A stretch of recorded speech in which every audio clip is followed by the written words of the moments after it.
London high court ने हत्या की इज्जत केस में यूट्यूबर आदिल राजा के खिलाफ फैसला सुना दिया। अदालत ने आदिल राजा को झूठा और हत्या की इज्जत का मुजरिम करार देते हुए 13 करोड़ रुपए से ज्यादा जुर्माने का हुक्म दे दिया। अदालत के फैसला आदिल राजा अपने तमाम प्लेटफॉर्म्स पर तस्लीम करेंगे कि ब्रिगेडियर रिटायर्ड राशिद नसीर के खिलाफ उनके इल्जाम झूठे और हद तक अमेज थे। फैसले पर ब्रिगेडियर राशिद नसीर का कहना था कि फैसला सिर्फ मेरी नहीं, सच बोलने वालों की जीत है।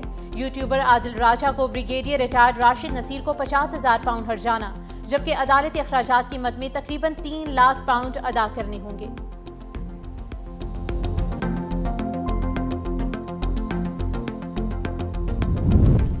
पीटीआई के मुश्किलात में इजाफा। इलेक्शन कमीशन ने तहरीक इंसाफ और सुन्नी इत्तेहाद काउंसिल के अरकान को आज़ाद करार दे दिया। सुप्रीम कोर्ट के 25 अगस्त 2025 के हुक्म की रोशनी में नोटिफिकेशन जारी। कौमी और सूबाई असम्बलियों में पीटीआई और सुन्नी इत्तेहाद काउंसिल के तमाम अरकान आज़ाद करार देने से पार्टी पोजीशन में बड़ी तब्दीली। कौमी असम्बली, पंजाब, केपी और सिंध असम्बली की पार्टी पोजीशंस असर नो तरतीब। नई फहरिस्तें भी जारी कर दी गईं।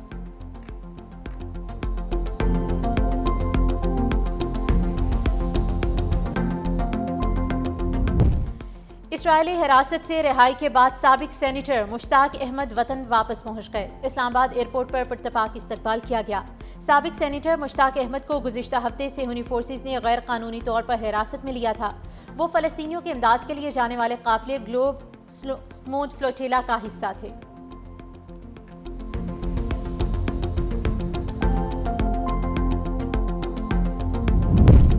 खैबर पख्तूनख्वा में अली अमीन गंडापुर की इनिंग्स का खात्मा। साबिक वज़ीर आला आज पीटीआई अरकान असम्बली के एहसास में इशाइया देंगे। तमाम अरकान को दावतनामे भिजवा दिए गए। अली अमीन गंडापुर की जगह खैबर से ताल्लुक़ रखने वाले सुहेल आफरीदी नए वज़ीर आला नामजद। सुहेल आफरीदी 2024 के इंतखाबात में पहली बार रुकने सूबाई असम्बली मुंतखब हुए। वज़ीर आला गंडापुर के मामले खसूसी कम्युनिकेशन एंड वर्क्स रहे। सूबाई काबीना में तब्दीली के बाद सुहेल आफरीदी को वज़ीर बराए हायर एजुकेशन बनाया गया।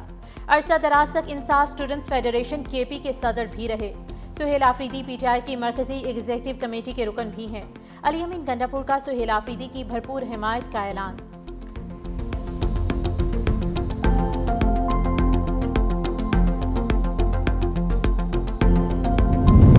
वज़ीर आज़म आज़ाद कश्मीर चौधरी अनवारुल हक की कुर्सी भी खतरे में पड़ गई। ज़राए के मुताबिक नून लीग की पार्लिमानी पार्टी ने वज़ीर आज़म आज़ाद कश्मीर के तर्ज हुक्मरानी पर तहफ़्फ़ुज़ात का इजहार कर दिया।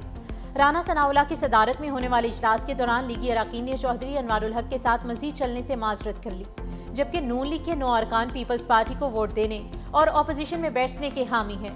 आज़ाद कश्मीर असम्बली में पीपल्स पार्टी 17 नशिस्तों के साथ हुकूमत बनाने की पोजीशन में है।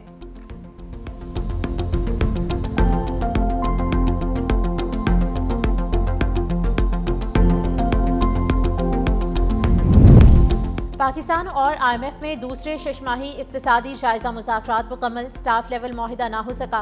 IMF के एलामिये में पाकिस्तान की जानिब से कई शोबों में नुमाया पेशरफ्त का एतराफ़। कर्ज प्रोग्राम की शराइत पर अमल दरामद को मजबूत करार दे दिया गया। IMF के मुतालबे पर हुकूमत की ग्रेड 17 से 22 तक के अफसरान के असासे जाहिर करने पर रजामंदी। FBR ने सिविल सर्वेंट्स के असासाजात के कवायद में तरमीम का मुसव्वदा जारी कर दिया।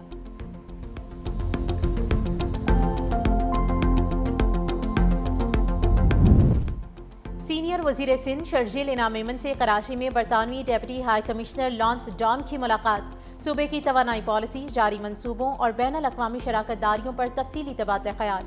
शर्जील इनाम मेमन ने कहा कि हुकूमत सिंध तवानाई के मुख्तलिफ मंसूबों पर तेजी से काम कर रही है। थर्कोल पावर प्लांट्स, सोलर और विंड हाइब्रिड तवानाई मंसूबे और घरों की सोलराइजेशन प्रोग्राम अव्वलीन तरजीह है। सिंध कुदरती वसाइल से मालामाल है। सिंध में दुनिया का सबसे बड़ा हाउसिंग मंसूबा जारी है। सीनियर वजीर ने मुअज़्ज़िज़ मेहमानों को तोहफ़े भी दिए। वज़ीर आज़म शहबाज शरीफ की सरबराही में वफाकी काबीना का इजलास आज होगा। मुल्क की मुआशी और सियासी सूरत हाल पर तबादला ख्याल किया जाएगा। शहबाज शरीफ गैर मुल्की दौरों पर काबीना अरकान को एतमाद मिलेंगे। तवालाई शोबे की इस्लाहात, रेलवे और कानूनी उमूर पर गौर होगा। शुरा को पावर सेक्टर में इस्लाहात पर ब्रीफिंग दी जाएगी। रेलवे तरमीमी ऑर्डिनेंस के मुसव्वदे की मंजूरी भी एजेंडे में शामिल।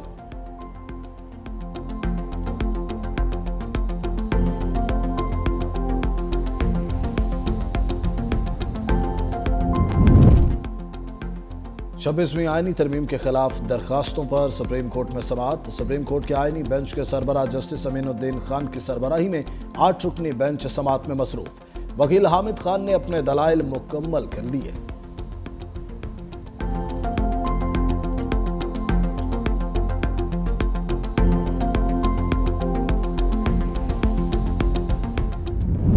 $67,183 बच्चे सरकारी आदाद-ओ-शुमार के मुताबिक शहीद हो चुके हैं और 1,70,000 जख्मी हैं।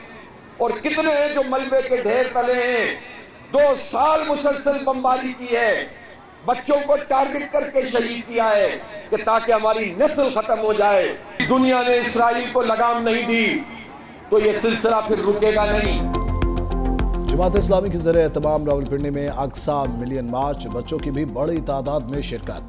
अमीर जमात इस्लामी हाफिज नेमुर रहमान ने खिताब करते हुए कहा, हमास का दफ्तर इस्लामाबाद में कायम किया जाए। हमास जमहूरी और मुजाहमती कुव्वत है। मुसलमानों को सिर्फ आज़ाद फ़लस्तीन की बात करनी चाहिए। इसराइल अमरीका की हिमायत से हमले करता है। पाकिस्तान को खौफजदा होने के बजाय हमास का साथ देना चाहिए।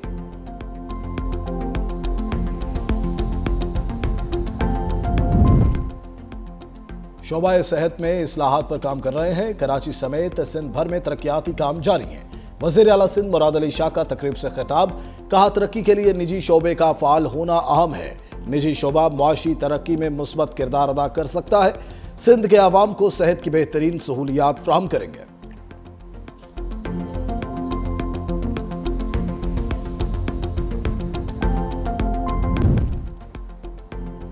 खांसी के शरबत से बच्चों की हलाकत पर भारत से जवाब तलबी। आलमी इदारा सेहत ने मोदी सरकार से वजाहत मांग ली। WHO ने इस्तफसार किया, जिस सिरप से अमवात हुई वो एक्सपोर्ट किया गया या नहीं। भारतीय तस्दीक के बाद कफ सिरप पर आलमी मेडिकल अलर्ट जारी करने पर गौर किया जाएगा। खांसी के सिरप से एक माह में 17 बच्चे हलाक हो चुके।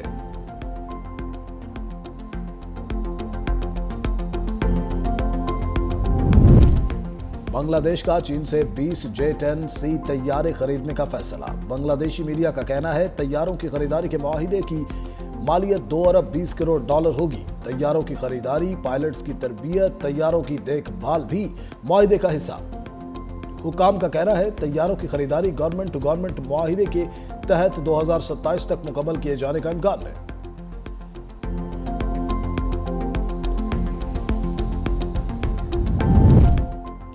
एक और फलस्तीनी ने दुनिया में अपना लोहा मनवा लिया।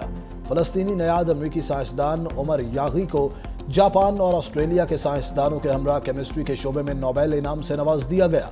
1965 में उर्दन के दारुल हुकूमत ओमान में फलस्तीनी घराने में आग खोलने वाले उमर यागी का बचपन पनागज़ीनी, मेहनत और ख्वाबों की सरजमीन पर गुजरा।